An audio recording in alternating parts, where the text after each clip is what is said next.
নাজৰাৰ চানবছৰত madam মেফি উদযাপন আজি টাই আহোমসকলৰ পবিত্ৰ উৎসৱ মেডাম মেফি ৰাজ্যৰ বিভিন্ন প্ৰান্তৰ সমান্তৰালকৈ নাজৰাৰ চানবছৰতো আহোম সম্প্ৰদায়ৰ লোকসকলে উলহ মালহেৰে আজি উদযাপন কৰে মেডাম মেফি। নাজৰাৰ সৰ্বত্ৰই সমাজৰ উদ্যোগত আৰু স্থানীয় ৰাইজৰ সহযোগত নাজৰাৰ চানবছৰত অনুষ্ঠিত কৰা মেডাম মেফিত পৰম্পৰাগত মাংগলিক ৰীতি নীতিসমূহৰ লগতে ছাত্ৰ ছাত্ৰীসকলৰ মাজত বিভিন্ন ধৰণৰ প্ৰতিযোগিতা, চিত্ৰ প্ৰদৰ্শনী, পৰম্পৰাগত খাদ্য মেলা আদিৰো আয়োজন কৰা হয়। আজিৰ এই মেডাম মেফি উদযাপন অনুষ্ঠানত স্থানীয় ৰাইজৰ লগতে কেইবাগৰাকী বিশিষ্ট ব্যক্তি উপস্থিত থাকে। নাজৰাৰ পৰা দিলীপ হাজৰিকাৰ ৰিপৰ্ট, নিউজ ডিটেইল। হোৱাৰ কাৰণে প্ৰথমে আপোনালোকলৈ আন্তৰিক ধন্যবাদ জ্ঞাপন কৰিছোঁ। আজি সকলোৱে জ্ঞাত হয় যে আজি 31 জানুৱাৰীৰ দিনটো আমাৰ আহোম জনগোষ্ঠীয়ে উপৰি পূৰ্বসকলক লৈ তেওঁলোকক শ্ৰদ্ধা জনাই আজি অনুষ্ঠানটো মেডাম মেফি অনুষ্ঠানটো কৰে।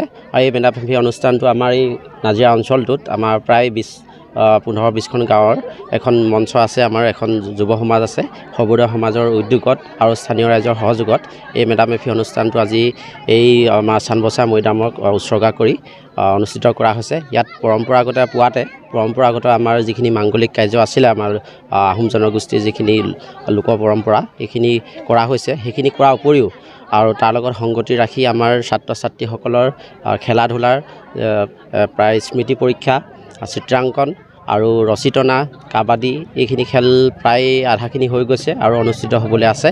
তাৰ উপৰিও আমি এখন প্ৰদৰ্শনী মেলা আমি আয়োজন কৰিছিলোঁ। প্ৰদৰ্শনী মেলা ইতিমধ্যে ৰাইজে উপভোগ কৰি আছে। আশা কৰোঁ আৰু সমাগত হ'ব। আৰু লগতে এই মেলাৰ উপৰিও আমাৰ মহিলাসকলৰ অংশগ্ৰহণ আছে বা আমাৰ কাবাডী ইটো সিটো, আৰু লগতে আমি বিভিন্ন অতিথি নিমন্ত্ৰণ কৰি আনিছোঁ। মুকলি সভা হ'বলৈ গৈ আছে। তাতো আমাৰ লোক সংস্কৃতিৰ লগত জড়িত মিচিং জনগোষ্ঠী, নগা জনগোষ্ঠী সকল ব্যক্তিও আহি আছে আৰু মুকলি সভা হৈ তেনেকৈ দিনজোৰা কাৰ্যসূচীৰে শেষ হ'ব আজিৰ দিনটো।